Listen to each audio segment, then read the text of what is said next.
Every night before falling asleep, Andrew Carnegie and dozens of self-made millionaires of his era would close their eyes and do something that sounds almost mystical.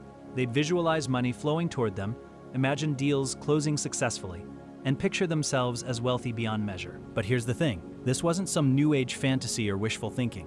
These were hard-nosed industrialists and business titans who built empires. So why did they swear by this seemingly bizarre bedtime ritual? By the end of this video, you'll understand the psychological mechanism that made this technique so powerful, and why modern neuroscience is now proving they were onto something profound. Let's start with what Carnegie actually taught. In his private circles and through mentors like Napoleon Hill, Carnegie revealed that he spent the final minutes before sleep deliberately constructing mental images of his desired outcomes. He didn't just think, "I want to be rich." He'd imagine specific scenarios, seeing his steel mills operating at full capacity, visualizing contracts being signed, feeling the satisfaction of closing a major deal. The level of detail mattered. He'd engage all his senses in these mental rehearsals. Now, you might be thinking this sounds like fantasy roleplay, but here's where it gets interesting. Carnegie and his contemporaries stumbled upon a phenomenon that we now understand through brain science, the hypnagogic state. This is that twilight zone between waking and sleeping, and your brain during these moments is radically different from your normal waking consciousness.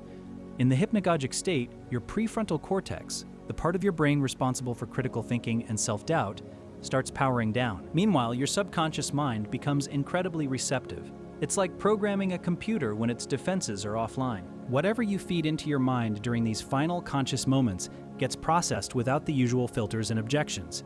Carnegie understood something crucial.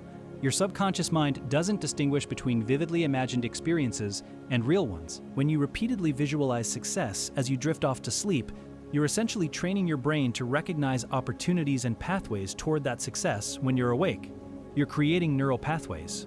Think about it this way. If you spend 10 minutes every night before sleep visualizing yourself as a successful negotiator, your brain starts building the actual neural circuits associated with confident negotiation. When you encounter a real negotiation, you're not starting from zero. Your brain already has a template, a pattern it's rehearsed hundreds of times.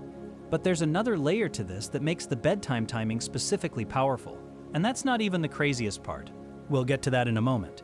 If you're finding this fascinating, hit subscribe. We cover the hidden strategies of history's most successful people every week. During sleep, your brain doesn't just rest. It consolidates memories and reinforces neural pathways. Studies show that the thoughts and emotions you experience right before sleep get preferential processing during your sleep cycles. Your brain essentially spends the next 6 to 8 hours cementing whatever you loaded into it during those final conscious moments. Carnegie's millionaire associates reported something remarkable. They'd often wake up with solutions to problems they'd been visualizing. This wasn't magic. During REM sleep, your brain makes novel connections between disparate pieces of information. By seeding your subconscious with specific goals and scenarios before sleep, you're directing your brain's overnight processing power towards solving those exact challenges. There's also a darker side to this that Carnegie warned about. The technique works both ways. If you fall asleep dwelling on fears, imagining failure, or replaying negative scenarios, you're training your subconscious toward those outcomes instead. You're literally programming yourself for what you don't want. This is why Carnegie was obsessive about mental discipline in those final moments before unconsciousness. The industrialists of Carnegie's era called this impressing the subconscious. They treated it as seriously as any business strategy. Some would keep notebooks by their beds to capture ideas that surfaced during the night.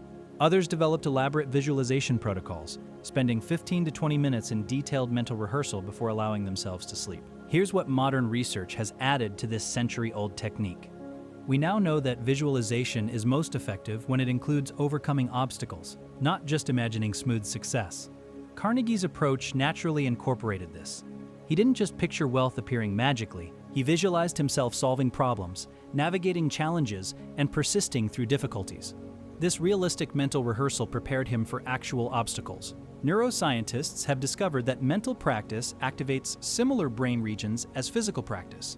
Olympic athletes use this exact technique, but Carnegie and his peers were applying it to wealth building and business decades before sports psychology made it mainstream. The real genius of the bedtime timing is this. It's the one moment in your day when you're naturally relaxed, your analytical mind is shutting down, and you have extended hours ahead for subconscious processing. You're not going to be immediately interrupted by emails, phone calls, or demands on your attention.